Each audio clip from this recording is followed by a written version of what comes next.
विशेष पुरस्कार अनंतदेव शर्मा जी द्वारा लिखी गई एक असमिया कहानी जो कि एक छात्र तपन कुमार हजारिका के बारे में है। इसका हिंदी में अनुवाद किया है नवारुण वर्मा जी ने। तो चलिए शुरू करते हैं। विशेष पुरस्कार। पदुमनी गांव के किरानी का मझला लड़का तपन बहुत ही बलिष्ठ था। वैसे तो वो छरहरे बदन का था, लेकिन बेहद फुर्तीला और पढ़ने लिखने में बेहद तेज। तपन की एक और विशेषता थी कि वो बिना मतलब किसी को तंग नहीं करता था। अब एक दिन गांव के व्यापारी हरेन महाजन तपन की शिकायत लेकर हेडमास्टर साहब के पास पहुंच गए। शिकायत थी कि तपन ने कुछ लड़कों के साथ मिलकर उनकी दुकान में तोड़फोड़ करी है। तपन को बुलाया गया। हेडमास्टर साहब ने पूछा, क्या तुमने इनकी दुकान में तोड़फोड़ करी? तपन डरने वाला तो था नहीं। उसने भी हाँ में जवाब दिया और बताया कि सर, चीज़ें बेचते समय ये सामान कम तोलते हैं। मैंने इनसे 1 किलो दाल ली, जो जब घर जाकर मैंने उसे तोला तो वो 800 ग्राम ही निकली। और जब मैंने इनको जाकर ये बात बताई तो इन्होंने मुझे ही गालियाँ सुना दी। इसीलिए मैंने इनकी दुकान में तोड़फोड़ करी। हेडमास्टर साहब ने उसे समझाकर और दंड स्वरूप 5 बेंत मारकर छोड़ दिया। कुछ दिन के बाद एक और घटना घट गई। तपन कॉलेज के बाहर घूमने वाले उद्दंड सांड को वश में करने चला। बस फिर क्या था, सांड कहाँ काबू में आने वाला था। उसने खूब हंगामा मचाया और स्कूल के शीशे तोड़ दिए। कुछ बच्चे भी घायल हो गए। तपन ने भी बड़ी मुश्किल से अपनी जान बचाई और बाद में वह सांड अपनी जान बचाता हुआ स्कूल से भाग गया। अब शिकायत तो होनी ही थी। हेडमास्टर साहब गुस्से से आग बबूला हो गए और दंड स्वरूप तपन को 25 बेंत पड़ी और नुकसान की भरपाई के लिए 25 रुपये दंड भी दिया।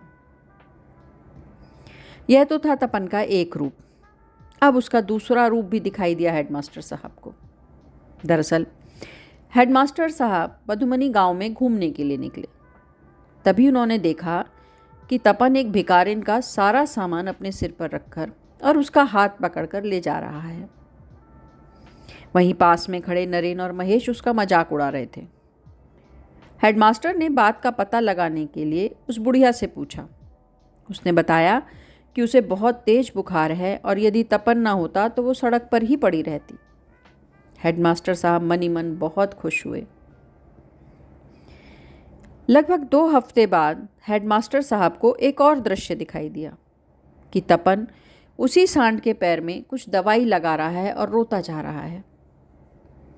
हेडमास्टर साहब ने पूछा, क्या हुआ तपन, तुम क्यों रो रहे हो? सर, देखिए ना, कुछ लड़कों ने इसे कैसा मारा है। बेचारे का घाव तो देखिए। अनबोले जीव को इस तरह से तकलीफ़ देना बुरा है ना सर। मैं इसके पैर में दवाई लगा रहा हूँ।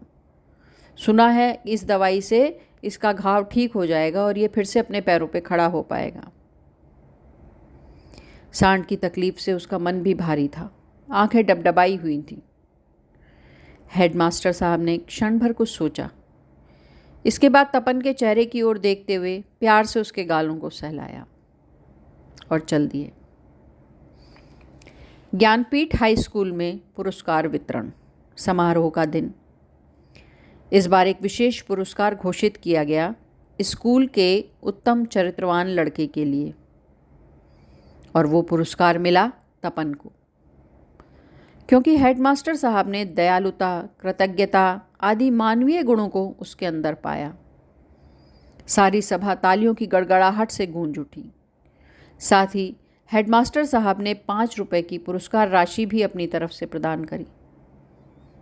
तपन की आंखों में अब खुशी के आंसू छलक आए थे। धन्यवाद। नायाब हीरा बनाया है रब ने हर किसी को। नायाब हीरा बनाया है रब ने हर किसी को। चमकता वही है जो तराशने की हद से गुजरता है।